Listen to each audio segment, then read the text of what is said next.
so thank you for being here. And what I just wanted to do this morning is to start off just with a few overall comments about assessment for learning that's powered by technology. And I'm specifically not saying e-assessment, I'm saying any kind of assessment for learning powered by technology. So there's three different areas in general I wanted to just quickly talk about. One is feedback modalities. We all know how important vital feedback is, so how can we leverage that power of technology to support us giving feedback to our students? Generative assessments, I had a great time listening to Jen Vanderlily on Monday, and she was talking about generative sort of assessment of the term, and I'm going to reference that as well. So, and then really that it's about student program and add into that academic and institutional learning. So not just for student learning, but how do we go across the whole gamut. So if we take a look at feedback modalities, so text-based. Let's just shout out some ways that you provide text-based feedback via technology. How many slides are there? Turn it in, comments. Any other strategies you're using for technology-powered feedback? Twitter? Collaborate? Okay. Google Survey. Comments in Google Docs. So somebody has a Google Doc, or comments within a Word document. So we're actually sort of, this modality of text-based via technology is kind of like old school now, right? So if you can say that. So what I wanted us to start thinking about, and many of you already are, but something that's sort of emerging, is how do we go beyond text-based feedback and go into the world of video and audio feedback? And what are some of the advantages of that, some of the cautions of that? But the idea that you can provide whole class, group, and individual feedback, and it has that sense of social presence. So that's quite important in the online education realm. But it's also equally important. So if I'm giving feedback to my students, they've turned in a project or we've had a discussion, and I'm noticing that there's some common misconceptions.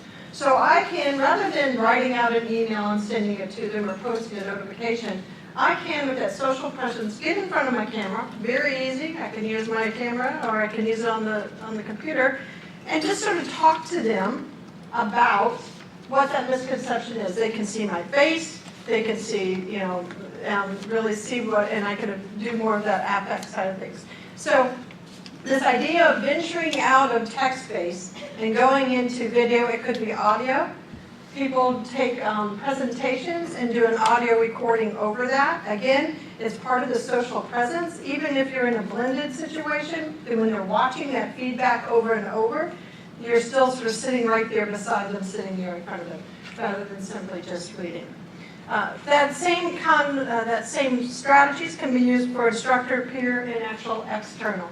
And so if we're talking about some of these generative kinds of assessments, we're talking about publishing to an external audience, and then that means that external audience can give feedback as well, and that can be text-based using different technologies like VoiceThread and other web-based tools where you can give audio feedback as well. And then considerations is, and always, same as it is with any other assessment, confidentiality, privacy. If you're giving individual feedback to a student, you make sure that when you use YouTube, you don't send that out to the whole world. So all those sort of common things are really bringing those and thinking about those. A quote from Yvonne, I apologize,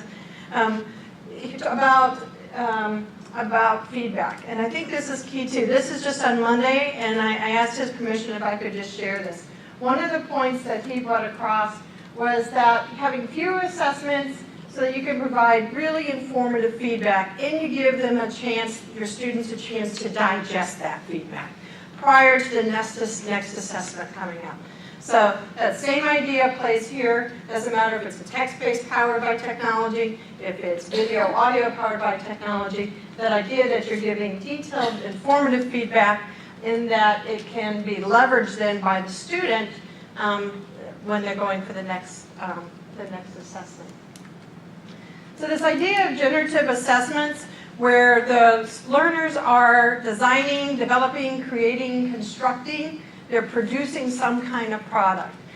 Technology really has empowered this in terms of all different modalities that it can be, from animations to video, all different possibilities. And when I started in educational technology, way back when, 15 plus 20 years ago, we used to have to teach our students how to use the technologies so they could then produce a product. Well, thankful we don't have to do that any longer, because our students were no tools that we didn't even know existed yet. And they can produce products with those tools that we couldn't even sometimes imagine.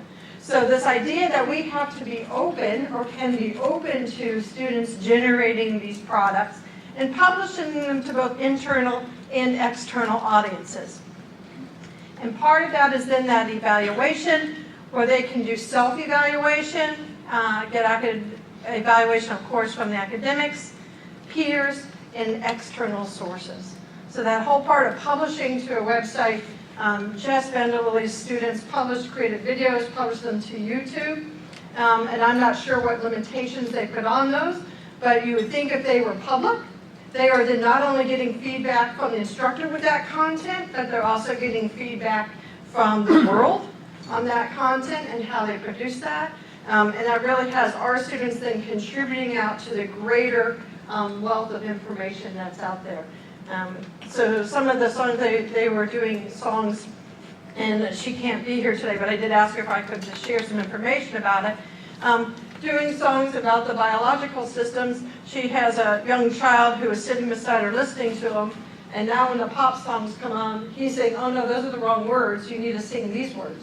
And so if you think about it, our students producing content that is then going down into the lower grades and perhaps helping them learn some of these concepts. So a way to extend that impact of that generative assessment. This is a quote that she said on Monday. I'm really looking forward to the end of the semester, marking. How many people say that? If you have lots and lots of exams, long papers. Despite the pain of the hours involved. So she did admit it's a long period of time. But that idea that she's going to watch these videos and see how engaged they are in that, and that she's actually looking forward to that.